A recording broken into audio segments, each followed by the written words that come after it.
Hey guys, my name is MacKenzie and welcome back to my channel. In today's video, I'm going to be talking about all the books I read in March. I read 9 books in total, some I really enjoyed and others I absolutely hated. So let's just hop right into the video.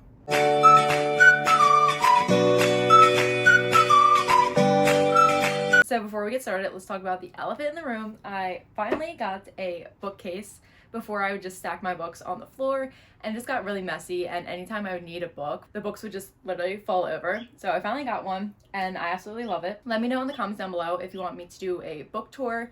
I'll probably do it sometime next week. Disclaimer, you're probably gonna hear lots of noises throughout the video. You probably hear birds right now. It is April, so it's finally spring and the birds are a-chirping. So the first book I read this month is called The Evidence of the Affair by Taylor Jenkins Reid. She's one of my favorite authors, and I'm so happy because I can officially say that I read all of her books. Some of them are right here. I'm probably going to do a video ranking all of her books from my least favorite to my favorite, so let me know in the comments down below if you want to see that. I feel like not a lot of people know about this book, and I rarely see it on Booktok, and I think it's because this book is actually a short story. It's only 86 pages long. You can find it on Kindle Unlimited. That's where I read the book. The book opens up with a woman from Southern California, and she decides to sit down and write a letter to a man that she never met, a choice that will forever change both of their lives. The woman's name is Carrie and the man's name is David, and he's also from Southern California. You might be asking what's in this letter that's going to change both of their lives and why is she writing to a man that she never met? Well, Carrie writes to David to basically let him know that his wife is cheating on him with her husband. Like, can you imagine? These people have never met and both of their partners are cheating on them with their spouses. Like, what?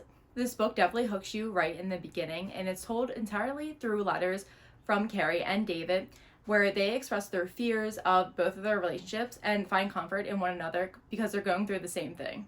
And this book literally just screams Illicit Affairs by Taylor Swift. Like, if you're trying to find a song to go with this book, it's definitely Taylor Swift's song, Illicit Affairs. Like, the lyrics and everything just match up so perfectly. So if you're a Taylor Swift fan and you love that song, you should definitely read this book. So I rated this book 4 stars, and it probably would have been 5 stars if it was longer, and I rarely say that about a book. So the second book I read in March is called The Kite Runner, and I actually got this book in February as a blind date book, and I didn't have the chance to read it, so I'm so happy I got to in March. I know a lot of people read this in high school, but I didn't, and I completely went into this book blind. I had no idea what it was about, and the title literally says The Kite Runner, so I thought it was about 2 kids who just, enjoy flying kites.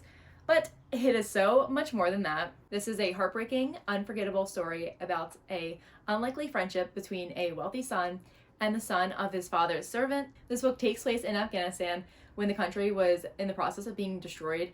It's very heartbreaking, and the author does a great job of really showing the details of like how raw and vivid the experiences were during that time in Afghanistan, and it's definitely very eye-opening. The book focuses on the themes of friendship, family, guilt, betrayal, and forgiveness. So I gave this book 4 stars. It was definitely a lot more depressing than I thought it was going to be, but at the same time, it was such an engaging story and very eye-opening. Definitely look up the trigger warnings before reading this book, but The Kite Runner is definitely a book that I think everyone should read at least once in their lifetime, and I really enjoyed it. So after reading The Kite Runner, I decided to pick up a later read. So I read Alex Approximately, which is a YA romance summer book. So this book is basically about 2 teenagers who are friends online and they never met, but both of them share a love for movies, and that's kind of how they met online, through this online forum for movie buffs. So online, the girl uses the name Mink as her online username. Her real name is Bailey, and the guy uses his name as Alex online. So the girl Bailey, she lives in Washington, D.C., and her father lives in California. In the summer, Bailey decides that she wants to move in with her father. Alex also lives in California, but Bailey decides not to tell him that she's moving out there because she's nervous if they meet that she's not really gonna like him in person. So she's like, okay, I'm not gonna tell him that I'm moving out there. But she picks up a job at a museum where she starts developing feelings for the hot security guard named Porter. So then Bailey starts to feel bad because she really likes this security guard Porter, but at the same time, she still has the idea, what if she meets Alex online? She's always had a crush on Alex this whole time. And she's like, what if? What if I ruin that because I like this other guy? But what Bailey doesn't know is that Porter actually has a secret of his own. If you read Punk 57 by Penelope Douglas, this book reminded me a lot like that, but definitely the more PG version of that book. So I rated this book 3 stars. I thought it was a cute romance book. It wasn't anything crazy or addicting to read. It just, was cute. What I really liked about this book is that each chapter starts with a different quote from a different movie, and I thought that was just a really nice touch to add in the book. The fourth book I read is called Hook, Line, and Sinker by Tessa Bailey, and this is the second book to It Happened One Summer. So this book follows Piper and Brendan's relationship, and this one follows Fox and Hannah's relationship. Hannah is Piper's sister, and Fox is Brendan's best friend. Fox and Hannah aren't friends, but Fox is known for having a reputation of sleeping around with a lot of women. So when Hannah is back in town for work, Fox offers her to stay in his spare room, and the line between friendship and flirtation starts to blur. Alright, I know I'm about to get a lot of hate for what I'm about to say, but I hated this book. Absolutely hated it. Would not recommend. I gave it 2.5 stars. I was really excited to read it because I wasn't so much in love with Piper and Brendan's story either. I gave this book 3 stars, and I had a feeling I was going to like Fox's and Hannah's relationship more, but I didn't. For me, this book was very boring and hard to get through.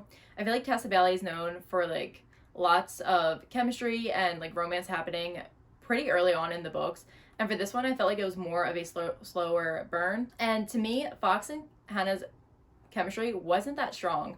I definitely felt like Piper and Brendan had more chemistry than Fox and Hannah. Also, I absolutely despise when guys come up with like cute names for girls. Like Fox calls Hannah Freckles, and I just cringe. Like I can't. Like no, it's gonna be a no for me, dog. Like no, can't do it. It's a no for me, dog. I don't think. I also do not like when books are trying to make me feel bad for the male character. Like, yes, you're a player, and no, I don't think you're gonna change. And I know a lot of people rave about these books on Booktok. So if you like super cheesy romance books, then this might be for you. But for me, they just make me cringe. So both these are just a no for me. Thank you. Next. So after I finished Hook, Line, and Sinker, I was in a reading slump. I kept picking up books. I'd read about like 20 pages, and I just wasn't invested in the story. So I kept ending up like putting books down. I was like, I don't know what to read. But I can always count on my girl, Colleen Hoover, to get me out of a reading slump. So I decided to read Without Merit by Colleen Hoover. The summary of this book is kind of hard to explain, so I'm going to try my best. So this book centers on Merritt Voss and the Voss family, who are known as the outcasts of the town. And if you want to know why they're the outcasts, here are some reasons. 1, the family are atheists, but they live in a church. 2, everyone in the family is very, very weird. 3, the father cheated on his wife, who was sick at the time. And this said sick wife still lives in the basement while the stepmother lives upstairs. Tell me that's just weird. Let's take a sip for every time I'm about to say weird when describing this book. So this book kind of follows Merritt, who doesn't feel like she fits in with her family, especially her older brother Utah and her twin sister Honor. And yes, that is their names. So it's still getting a little weird. And to make things even weirder, this book opens up with this really hot guy named Sagan who kisses Merritt, and Merritt kisses him back, but then soon realizes that she just kissed her twin sister's boyfriend. And Sagan literally thought that he was kissing Honor, but he really was kissing Merritt. And then Merritt decides she starts having feelings for Sagan. She can't stop thinking about him, and to make matters even worse, Honor moves Sagan into their family house, into this church. So it's really hard for me to even describe like the plot or what's supposed to be happening in this book. I absolutely love Colleen Hoover, and I think she has a great gift of storytelling, but this book was a hard no. I think the book really started out really well. It got me hooked. I was like, oh my gosh, like, are we gonna have this love triangle with the twin sisters and this boy? But then it just took so many wrong turns for the wrong reasons. I don't think there was a single likable character in this book, and if I had to pick my favorite character, it would probably be the dog. And that's just saying a lot. I would highly recommend looking up the trigger warnings before reading this book. There was lots of issues mentioned, such as like mental illness, sexuality, and abuse that was not really portrayed in the correct light. For me, did not like this book. I gave it 2.5 stars, and you might like it, but I don't think I'd recommend this. So after reading Without Merit, I was once again in a reading slump, and I realized I haven't read a single thriller this year, which is really rare for me because thrillers are my absolute favorite books. So then I decided to read The Paris Apartment by Lucy Fole, and this was my book of the month choice. It was really highly anticipated, this book, because if you read The Guest List by Lucy Fowle, that book was so good. I loved it. It was probably one of my favorite books from 2020. So I was so excited to read this, but this book was a disappointment. So in this book, we have Jess, who is our main character. She is broke and jobless, and she decides to ask her half-brother, Ben, if she can crash with him a bit in his Paris apartment. Now, Ben isn't really thrilled about this idea of Jess staying with him, but he decides to say yes. Only when Jess arrives to his apartment, Ben is nowhere to be found. He's not in the apartment, she can't find him, he's basically missing. Jess starts to dig around for information, and she questions Ben's neighbors, who are not friendly people at all. They want nothing to do with her and kind of don't really answer her questions. The more Jess finds out, the stranger things get. The back of the book basically says everyone's a neighbor, everyone's a suspect, and everyone knows something they're not telling. I really enjoy books that take place in Paris, but for me this book was very slow and not a lot of action happened throughout the entire book. There was a twist in the middle of this book, which I thought was a weird place to put it, and you're like, oh my gosh, like finally some action, like something's gonna happen, and then it kind of gets boring, and the ending, it's kind of just like rushed in, and I hate endings that are rushed. I did enjoy the ending. I thought it was a pretty good ending for this book, but at the same time, I kind of guessed who the killer was pretty early on. And another thing I really liked about this book is that it's told in different perspectives. I really enjoy that because then you get to see the mind and the views from the other characters leading up to the events of what happened. I have seen mixed reviews on this book, so if you did read it, let me know in the comments what you thought. One of my friends actually read this book as well, and she really enjoyed it. So I'm definitely curious to see what you guys thought of it. For me, it just was okay, and I gave this book 3 stars. Next, I decided to start the Shatter Me series. This is a really popular YA fantasy novel. This book opens up with our main character, Juliet, who's in jail for committing murder. She's only 17 years old, but she was born with this special gift and these special powers where anytime she touches someone, she basically really hurts them and can brutally kill them. So Juliet has been in jail for over like 260 days. She hasn't spoke to anyone, has really had no human interaction, and she finds out that this group called the Establishment has basically taken over society.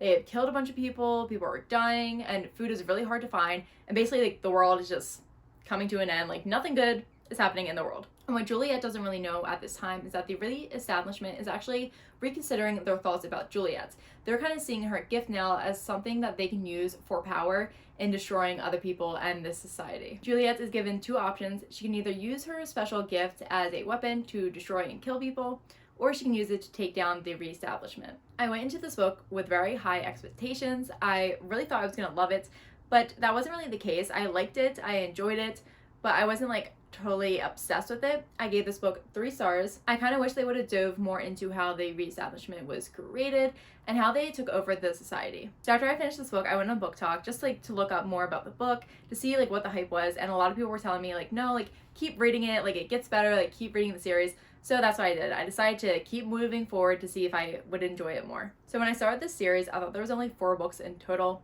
But boy, was I so wrong. Every time I search this series in Google, it tells me that there's 11 books. And I was like, what, 11 books? So please let me know in the comments down below if that's right, if I have to read 11 books to finish this series. But then I found out there's also half books. And I was like, half books? Like, what does that mean? And apparently these half books are from different perspectives of the characters throughout this series. Then I decided to read Destroy Me, which is book 1.5 of the series. I don't want to talk about this book too much because I don't want to give any spoilers away to the series, but this basically follows Warner's perspective. Warner is actually in the first book, and he is the son of the supreme commander of the Establishment. So his father is basically the one who created the Establishment and is the leader. So Warner knows a lot about Juliet. He spent years kind of researching her medical records, and he knows about her special gift. Warner wants Juliet on his side, and he wants to use her power to destroy people. Warner ends up falling for Juliet, and this book is his perspective and kind of shows how he feels about her, and you just get to learn more about his character. I definitely liked Warner a lot more after I read his perspective. It shows a deeper side to him, and I gave this book 3 stars. So the last book I read in March, and the second book to the Shatter Me series, is called Unravel Me. So I don't want to go too much into details in this book because I don't want to give any spoilers away, but Juliet starts realizing that there's other people out there who also were born with special gifts just like her. Throughout this whole book, Juliet is preparing to fight for a war against the Establishment. I gave this book 4 stars, and I really enjoyed it a lot more than the first book. I thought it was more interesting, and we learned more about the Establishment, more about Warner and Adam, which I really liked. I think I will continue to read the Shatter Me series because I just need to know who Julia ends up with, which guy she picks. I really hope it's Warner. I'm Team Warner all the way, but I'm just gonna have to read more to find out what happens. So those were all of the 9 books I read in March. I'm going to be posting my April TBR next week, so make sure you subscribe to my channel so you don't miss it. I'll leave all my social medias linked down below. Make sure you follow me on Booktok, and thank you guys so much for watching. Comment down below your favorite books that you read in March, and I'll see you guys in my next video. Bye!